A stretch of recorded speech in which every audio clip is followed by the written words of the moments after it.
Hello everyone, Basic Ollie here, hope you're all doing well, and no, this is not a GT Sport video, this is an iRacing video, but please, do stick with me, okay? Please stick with me for this iRacing video, because it's, honestly, I had two races on here, and they're absolutely awesome, and I wanted to show you guys, basically, what is iRacing's answer, essentially, to daily races on GT Sport.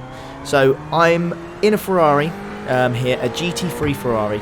This is a fixed setup race, so no change to setup whatsoever, just like you'd have on daily race A or B, you know, or C, you know, where BOP comes into effect. Everyone's in the same car, you know, nothing, you can't change the settings or anything like that. The only things you can really change is like the brake bias, which is what you can normally do on GT Sport. So this is basically how you do it on iRacing. These races are every hour, there's a series, so it changes every now and then, but this is the Ferrari GT3 series, okay? Now this is essentially really awesome, actually, I have to say, because I love this car. Is awesome to drive in this game, and this track is Daytona 24-hour circuit layout, which of course, if you have been following my channel, or we just did recently, so I've spent about 8 hours over the last week going around this track. I was in a GTE car though, and there's an M8, so this feels a lot different, to be fair, even though it's still a GT3 car. You know, not massively different to the GT3 Evo cars, it's still not as quick, so you really have to adjust quickly to this game and to the different cars you drive. Every car feels different, it really does, but they make a good BOP, just like they do on Gran Turismo as well, so it's good. All the cars in the class are very similar in terms of how quick they are and lap time wise, so it really is just a preference to which car you choose. But in this one, you are locked to the Ferrari F430, it's not the F430, is it? It's a Ferrari 488, I believe. Correct me if I'm wrong. But anyways, we're going to get this underway. So this session here, I'm jumping straight into qualifying. So you have one out lap here, and you go into this corner here. Corner one, honestly, if you drive this game, you realise how difficult that corner could be, because you've got ABS on this game, but because the Ferrari is basically rear-wheel drive, if you decide to lock up, the rear end can really step out. It's insanely different. If you're used to GT Sport, you can trail brake so easy on that game, and it's just no, you know, you don't really feel it. It seems to be the fastest way. But if you try and do that in this game, sometimes the rear end will step out and it will try and kill you. There's no doubt about it. So this here then is my first entry as such. So I haven't done a qualifying or race around this circuit yet. Jumping into the Ferrari, it's the only car you're allowed to use in this series, and yeah, so far so good. Just to give you a little bit of a reference, my fastest lap at the weekend, Daytona, in a BMW M8 on low fuel was a 1:41.5, I believe. So currently our best lap is a 47.4. So you know, a good 5-6 seconds slower than what you would expect in a GTE car. So there's the difference. Now this car, this car is significantly slower, but this track, even in a slower car, can still kick your ass a little bit, especially through this bus stop chicane. Absolutely awesome corner, but it's very deadly for taking you out if you touch the grass. So easy to spin, and it's so easy to get an incident. So if anyone's new around here to iRacing as such, there is a penalty system, but it is different compared to GT Sport. You do get like you know, sportsmanship or a license as such, but it's slightly different. You will get, let's just say, an SR down like you would on GT Sport, but for cutting corners or going off the track, so you do get those. So we complete my first lap, which is a 47.5, which puts me in P4. Now I know I can go quicker than that, as we now get down to P5. So what we're going to do is going to get our head down and concentrate now and see what we can do going into the horseshoe. Now this is called the horseshoe, obviously, because of the way it's shaped going through this section. Incredibly difficult to get right the first time you go around this circuit in any car. Turn 1, 2 and 3, an absolute son of a gun, especially turn 1, really difficult. Turn 5 coming up here just seems like a long right-hander. You don't even know, you can barely see the left side of the track, so you don't know when it ends. But unfortunately, as I go to improve my time here, you see I've got an off-track ×1, which means my qualifying lap is over. So in this daily race B equivalent as such in iRacing, I know there's a lot of people who say don't call it daily race B or whatever, but I'm just trying to emphasise the point. This is basically the equivalent of that. So please don't get angry iRacing fans, but I'm just trying to get it across to people that just play GT Sport, because let's face it, my channel is mainly GT Sport. So it's nice to try something out, branch out. And if anyone's the first time watching this, seeing what iRacing like, I just want to explain it to you. So this is the closest thing you are going to get to daily races. But yeah, it's essentially cut the corner, and this is exactly what I mean by trail braking. Okay, I tapped the brakes, I turned in, I put too much too much into the wheel as I was doing that, and the rear end just absolutely killed me. It just had no interest in what I was trying to offer it, and yeah, the rear end stepped out and it was game over for me. But it didn't really matter because I got ×1. So my qualifying lap was over. So in iRacing, you basically get 2 laps to do a qualifying time. So unlike GT Sport, where you've got someone, you know, sweating out the qualifying throughout the rest of the week, you've basically just got 2 laps to prove yourself, which, to be fair, I quite like.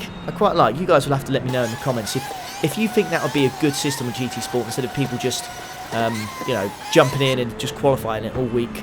If you just get essentially 2 laps, just, you know, just do your best, because if you bin it, you know, there's more pressure on getting the qualifying right then. But let's see what happens as we get this race underway. So you start behind a safety car on this race. You just got to wait for it to go in, and then you got to wait for the leader to go, and then you can go, basically. So you can go before the green lights, but you've got to react as quick as you can.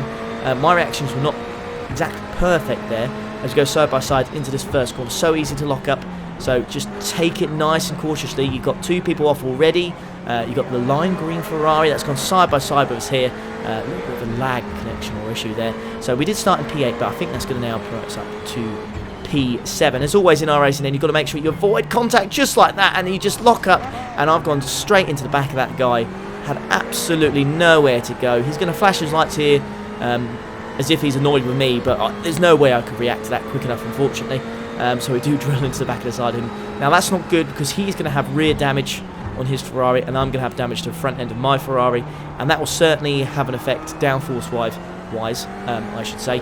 But thankfully, I don't think it has too much effect on the overall top end, which is what we need around Daytona, because you've got 2 banking sections, and the top end is quite important around the circuit.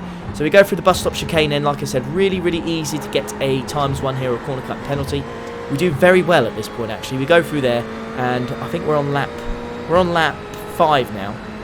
And you can see, even though we're in P6, I believe we're the fastest car on track right now. My best lap in this session is a 46.6, so that would have got us pole by 4 tenths, I believe. So now we're right up the back of this other Ferrari here, David, I believe, in front of us. So you're going to go side by side, but as soon as you go up high here, you don't have the inside line, and it's a lot slower. And I just didn't have the forward momentum there to overtake him, unfortunately. There's a little bit of an incident up here. You can see there's another Ferrari off. And that is, again, going to that first corner. It's so easy to go side by side and have contact, and it can completely and utterly ruin your race. iRacing is very unforgiving.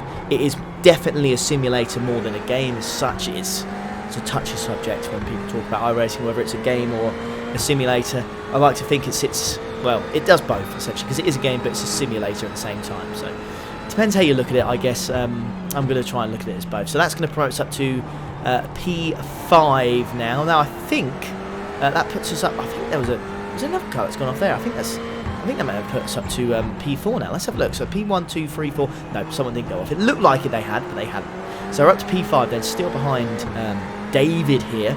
As we go through the first banking section, you need to stick to the left-hand side. If you go up the banking section, you go to the right-hand side, you need to put more steering input in, and it just drags the car down, and you just lose top end. It's completely and utterly pointless. Stick to the left-hand side as much as you can, and always, if you're in these kind of situations, just be wary of the car in front of me. That's why I went to the left-hand side, just in case I outbrake myself. And we see there's another incident there, and we've all 3 of us here, had to cut the corner to make sure that we didn't go into back. And this is a good example of the corner cut in here. So, alright, so I got a ×1 off track there again. So we're up to 5 incidents now. You can only have 17 before you get disqualified, but I had no choice there. So again, with iRacing, you have to be super cautious. Those incidents there, they're absolutely vital to getting your ranking up and your license to go into the bigger, more important races as such, like the 24 hours.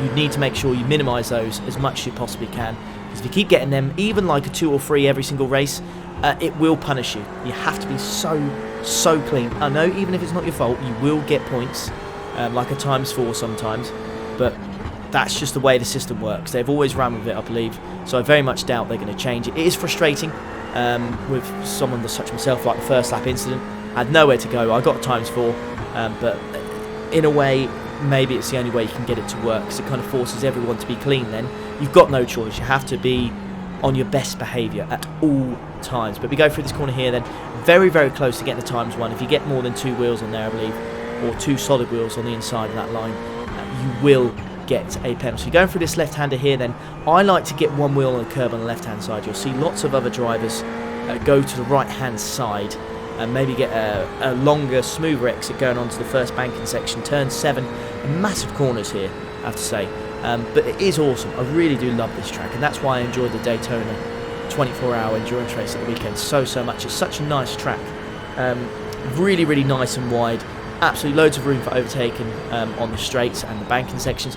These guys are almost side by side. I'm a lot better on the brakes there, thankfully. You need to nail it, honestly, I swear to you.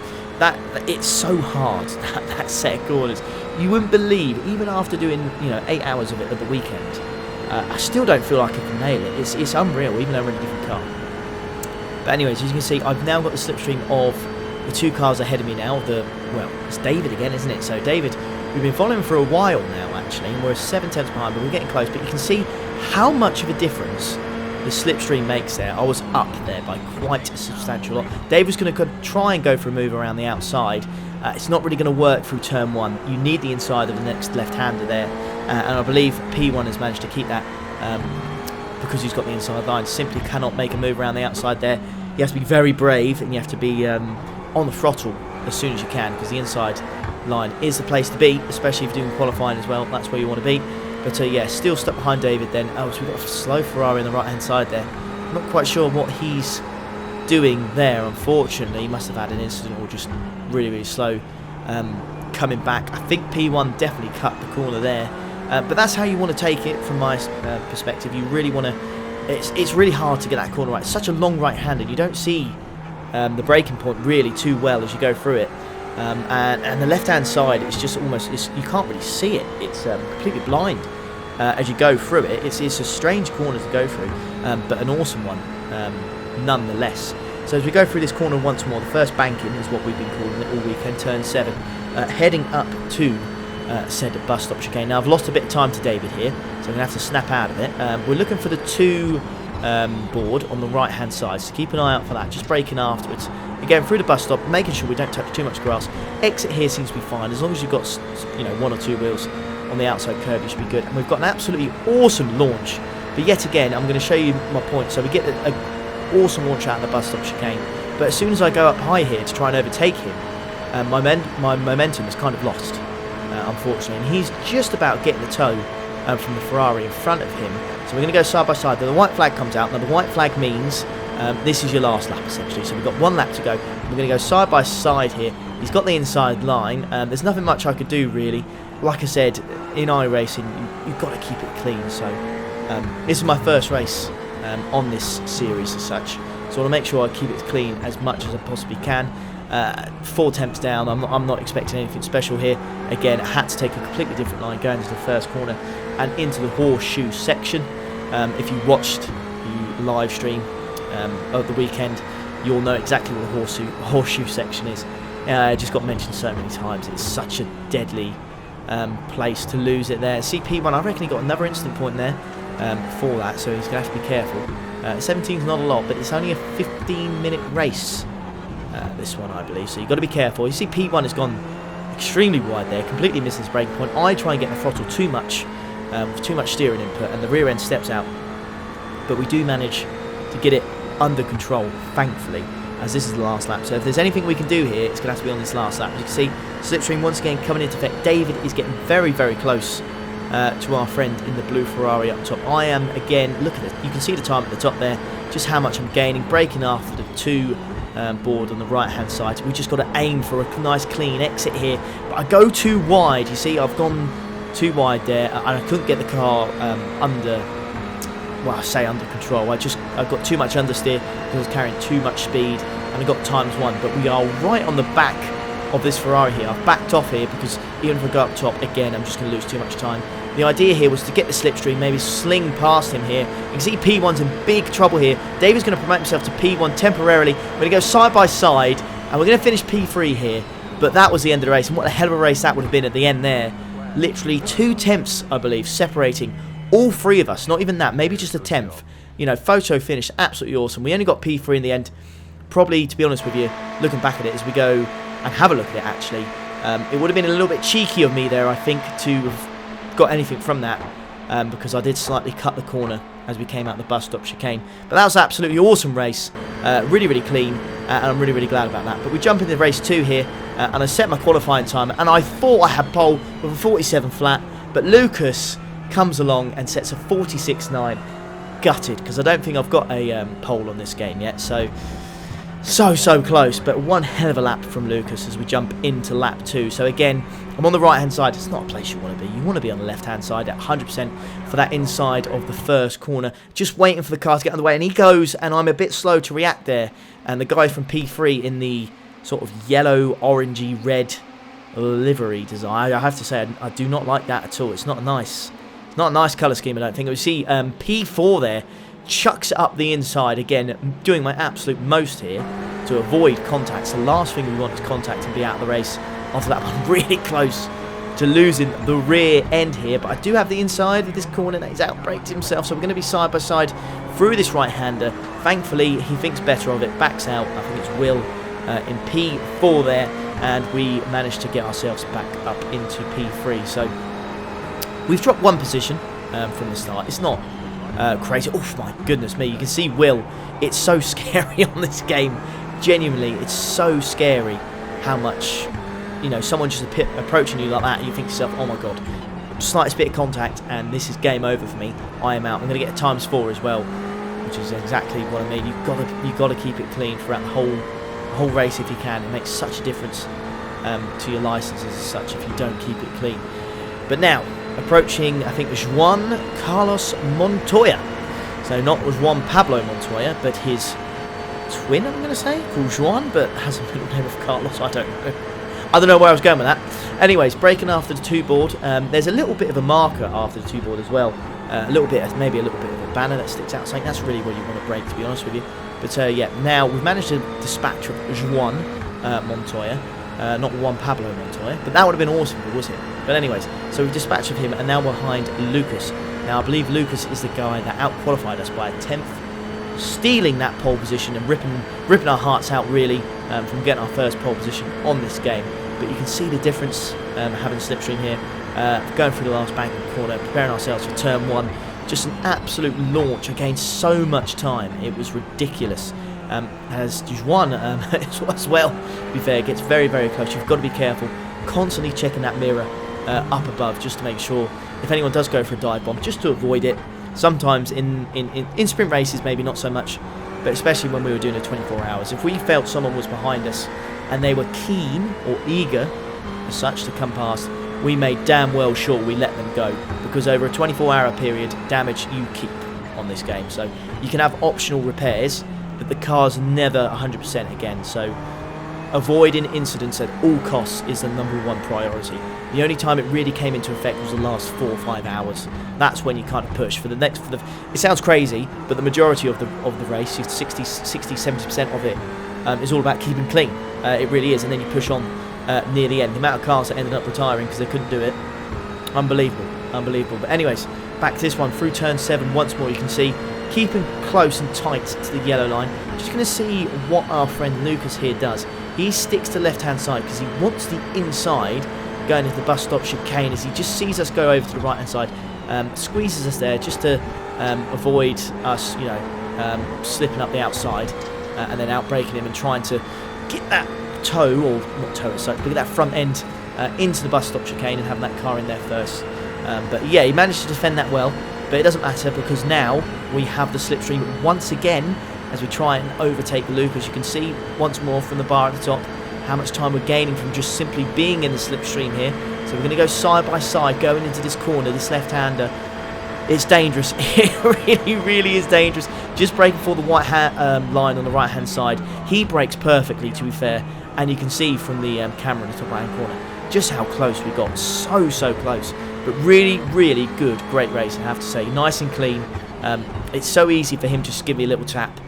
Both get ×4, but then he just runs away with a race win. He'll take the He'll take the penalty as such in his driver license, but his I rating will go up. Easy to do, but thankfully he decided against it, and we are still racing side by side. We have to be careful of Juan, by the way, in 3rd place, because if we keep fighting, that's going to invite him back in, I think. The rest of the guys, I think it's Ivan and Effie. I don't know. I've probably absolutely butchered that name there. Yeah, we've managed to drop them, so we don't need to worry about them too much. This left-hander, as I said earlier, turn 6.